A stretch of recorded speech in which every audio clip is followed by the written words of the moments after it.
¿Puede predecir a alguien con total precisión una catástrofe que sucederá 14 años después? ¿Podría una persona de repente encontrar un objeto que está en el mar a 4.000 metros de profundidad? ¿Es posible que se comuniquen con nosotros desde el más allá para decirnos algo sobre un suceso que podría conmover al mundo entero? Si os quedáis conmigo unos minutos, podréis encontrar las respuestas a estas preguntas, todas ellas relacionadas con el barco más famoso de todos los tiempos, el Titanic. Número 3. El primer caso sorprendente que os comentaré fue el de Morgan Robertson, que 14 años antes del hundimiento del Titanic hizo una novela titulada Futility, en donde relataba cómo un crucero de pasajeros, el más importante de la época, sufrió un accidente al chocar con un iceberg que le provocaría su hundimiento. Resultan curiosas las semejanzas que tiene con el Titanic, pero más increíble es la coincidencia prácticamente en todos los detalles del barco de la novela con el famoso crucero hundido.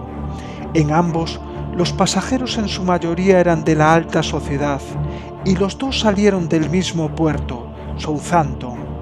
Hasta los nombres prácticamente eran iguales. Uno, como ya sabéis, se llamaba Titanic, y el de la novela recibiría la denominación de Titán.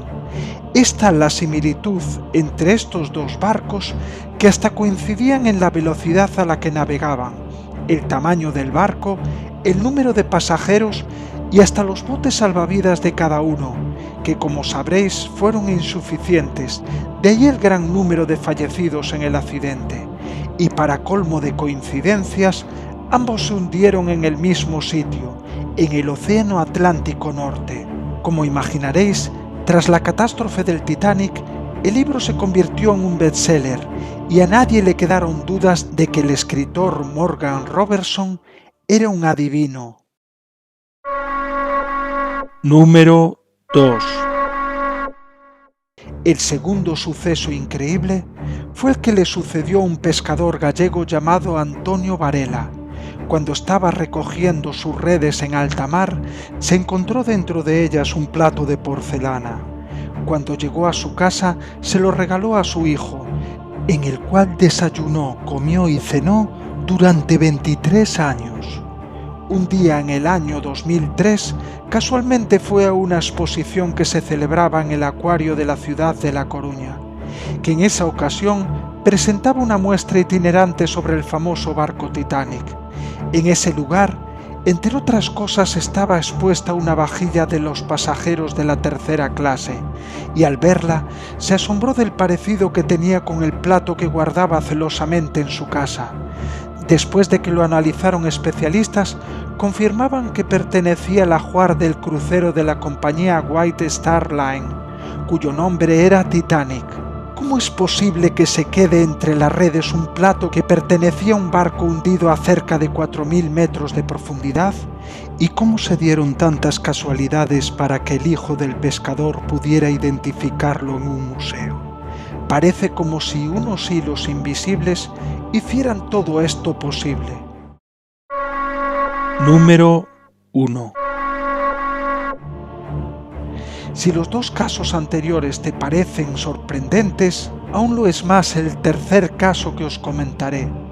Le sucedió a T. Stead, que en 1892 escribió una historia similar a lo que posteriormente le sucedería al Titanic. En ese relato hacía una advertencia de lo que podría suceder en caso de que los botes salvavidas no fuesen suficientes para llevar a toda la tripulación en caso de sufrir un accidente. Si eso de por sí ya sería curioso, lo es más al saber que estas revelaciones las obtuvo de sus sesiones de espiritismo, en donde practicaba la escritura automática, es decir, de manera inconsciente anotaba por escrito todo aquello que le dictaban los espíritus. Práctica que realizó hasta su muerte, la cual sucedería el 14 de abril de 1912, durante un viaje en un crucero en un barco que se llamaba Titanic. ¿Creéis que fue pura casualidad ¿O hay algo sobrenatural en estos 3 casos que os he comentado? Me encantaría conocer vuestra opinión. Podéis ponerla aquí en los comentarios y os contestaré encantado. Si te gustó el vídeo y su información, no te olvides de darle me gusta, compartirlo en tus redes sociales, además de suscribirte al canal.